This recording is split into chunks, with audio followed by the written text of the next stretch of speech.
Hi అండి. చామగడ్డ పులుసు ఇలా చేస్తే అస్సలు జిగురుగా ఉండదు. చాలా టేస్టీగా ఉంటుంది. చేపల పులుసులా ఉంటుంది.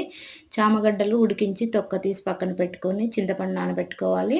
మిక్సీ జార్‌లో 2 మీడియం సైజ్ ఉల్లిగడ్డలు ముక్కలు చేసుకోవాలి. అలాగే 5, 6 వెల్లుల్లి రెమ్మలు, స్పూన్ ధనియాలు, ఒక స్పూన్ జీలకర్ర, 2 టమాటాలు కట్ చేసి ముక్కలు చేసుకోవాలి. ఒక పచ్చిమిర్చి, టేస్ట్‌కి సరిపడినంత కారం వేసి బరకగా గ్రైండ్ చేసి పక్కన పెట్టుకొని, స్టవ్ పైన కడాయి పెట్టి 2 స్పూన్ల ఆయిల్ వేసి, ఆయిల్ వేడెక్కినాక పోపు దినుసులు, పచ్చిమిర్చి, కొత్తిమీర, కరివేపాకు వేసేసి బాగా వేయించుకోవాలి. ఇవన్నీ వేగినాక మనం రెడీ చేసుకున్న మసాలా కూడా వేసి బాగా ఉడికించుకోవాలి. పసుపు వేయాలి.